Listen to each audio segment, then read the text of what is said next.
Olá, eu sou a Kathleen Muniz Honório e como vocês já viram, hoje eu vou falar sobre o auxílio reclusão. Este, dentre todos, é o benefício mais questionado. Mas será que ele merece mesmo toda essa má fama? Vem comigo que eu explico.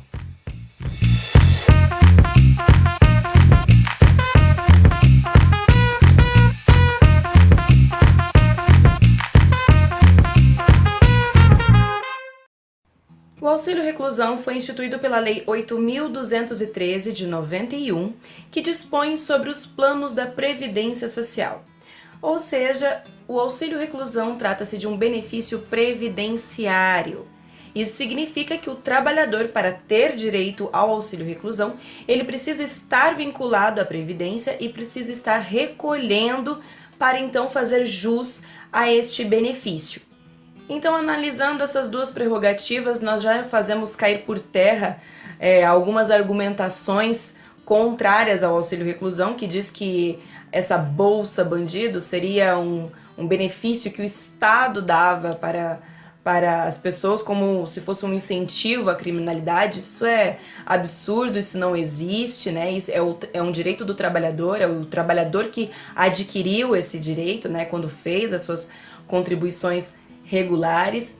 E é qualquer preso? Não, também não é qualquer preso que recebe este benefício, né? Somente os que estão vinculados, né? E a lei também traz algumas outras restrições, por exemplo.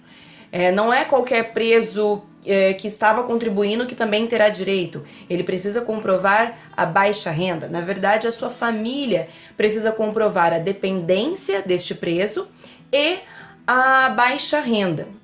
O valor do auxílio reclusão ele é definido por portaria, então o preso ele precisava estar, antes de ser preso, obviamente, ganhando abaixo daquele teto estabelecido pela portaria, porque senão não define a baixa renda, né? Se a sua família ganhar mais do que isso, também não se enquadra em baixa renda, então não, a família não vai ter direito se não conseguirem comprovar todos esses requisitos. E se finalmente conseguir ter acesso ao auxílio reclusão, a família vai precisar comprovar a cada 3 meses que o preso se encontra preso, ainda que continua preso, né, para continuar tendo acesso ao benefício. Mesmo porque, se o preso for posto em liberdade ou se ele atingir o regime aberto, o benefício cessa completamente. É claro, se ele fugir, né, é claro também que vai cessar este benefício. Então, essa comprovação trimestral é para garantir, né, que não esteja ocorrendo nenhuma contribuição indevida. Então, com tantos requisitos, como que o auxílio reclusão ele se demonstra na prática? Bom, segundo o levantamento do CNJ, em agosto de 2018, o Brasil contava com mais de 600 mil presos. Este número não é muito preciso porque muitos estabelecimentos prisionais não enviaram com exatidão o número de presos, nem fizeram alguns recortes necessários. Porém, em 2016, o Infopen fez um levantamento criterioso, no qual constou-se que o Brasil contava com 726 mil presos. Por sua vez, o INSS apresentou dados em dezembro de 2018, no qual se consta que pouco mais de 45 mil famílias tiveram acesso ao auxílio reclusão. Isso significa que pouco mais de 7%, entre 6% e 7% da população carcerária conseguem ter acesso ao auxílio reclusão. Esse número, então, é muito inexpressivo, né? E o que demonstra que esse auxílio reclusão ele leva uma má fama, mas sem justificativa alguma, porque a gente precisa levar em consideração vários fatores.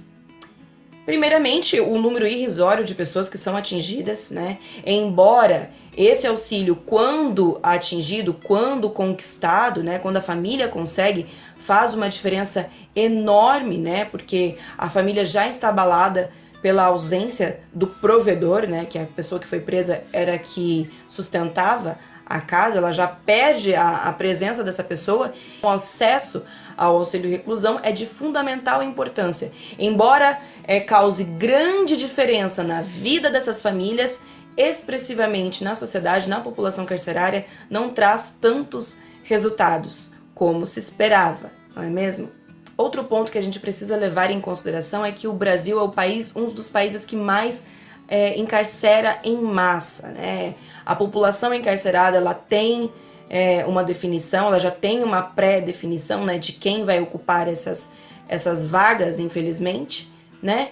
Então, esse encarceramento em massa prejudica muito a sociedade, né? Desestrutura e faz com que se perpetue alguns sistemas opressores na nossa própria sociedade. Outro ponto que a gente precisa levar em consideração é que desta população carcerária, mais de 40% são presos provisórios. Ou seja, são presos que não têm condenação, né, que estão aguardando uma condenação. E muitos deles, né, não são poucos, muitos deles sequer chegam a uma condenação. São absolvidos antes disso. Ou então, quando recebem uma condenação, geralmente são penas que não atingem o regime fechado. Ou seja, durante todo o processo não precisavam estar presos, né? Então vemos que o auxílio reclusão, ele é um auxílio que é muito difícil de ser conquistado, né? E mesmo que conquistado, a diferença que ele faz na sociedade, não estou falando nas famílias que recebem, porque nessa é grande, mas dentro da sociedade o impacto não é tão grande, né? Não é algo que vá interferir no rombo da Previdência, porque nós sabemos que o rombo da Previdência ela possui vários fatores, não é o auxílio reclusão que está interferindo nisso, né? Não é o auxílio reclusão que está agravando isso, então assim, de qualquer forma de argumentação, o auxílio reclusão ele não merece todas essas críticas que tem em cima dele, né? É um direito do preso, é um direito do trabalhador que contribuiu e adquiriu esse direito. Mas se o auxílio reclusão já era muito restrito, agora vai ficar ainda mais. Em 18 de janeiro de 2019, o presidente Jair Bolsonaro assinou a medida provisória número 871, a qual restringe os requisitos para a concessão do auxílio reclusão. Anteriormente, bastava o trabalhador estar vinculado à Previdência para fazer jus ao benefício. Agora, ele vai precisar recolher 24 meses para ter direito ao auxílio reclusão. E se ele perder a qualidade de segurado, ele deverá novamente recolher mais 24 meses para então ter novamente direito a este auxílio. Outro ponto que mudou foi o cálculo sobre o benefício. Anteriormente era feito o cálculo sobre o último salário deste trabalhador. Agora será feito uma média dos 12 últimos salários. Então, se nesses 12 meses ele recebeu acima, se a média ficar acima do estabelecido pela portaria, ele não vai ter acesso, a sua família não vai ter acesso ao benefício. Outro ponto que mudou também foi a concessão do benefício para os presos no semiaberto. Anteriormente, era destinado aos presos do regime fechado e semiaberto. Agora, somente para os do regime fechado. Aqui eu gostaria de levantar uma consideração. O benefício ele já não poderia ser cumulado. Por exemplo, se a pessoa tivesse a aposentadoria, por exemplo, ela não poderia ter acesso ao auxílio reclusão também. E o auxílio reclusão ele não poderia cumular com o salário. Então, o preso que estivesse em regime semiaberto e conseguisse um trabalho, assim que ele conseguisse um trabalho, uma remuneração, ele não poderia mais receber o auxílio reclusão, porque salário e auxílio reclusão não podem cumular. Então, essa era uma maneira, né, de restringir um pouco da antiga forma, né, já restringia. Mas nós sabemos que não são todos os presos que estão no semiaberto que conseguem um emprego. Principalmente que conseguem um emprego com carteira assinada, né? É muito difícil uma pessoa ex-presidiária conseguir um emprego de carteira assinada no Brasil. Isso é muito difícil. Então esse auxílio reclusão vinha a socorrer essas pessoas que mesmo no semiaberto não conseguiam um emprego. Mas agora com a medida provisória, essa possibilidade se finda, né? É claro que essa medida provisória ela precisa passar por aprovação no Congresso. O Congresso pode restringir algum tema, pode suprimir algum texto, né? Mas, se aprovada, essas mudanças vão causar um grande impacto para essas famílias que tinham acesso a esse benefício. Essa medida provisória também influenciou em algumas questões da pensão por morte, mas isso será tema de um próximo vídeo. E aí, qual a sua opinião? Deixe aqui nos comentários. Curta esse vídeo se você gostou e compartilhe também com os seus amigos.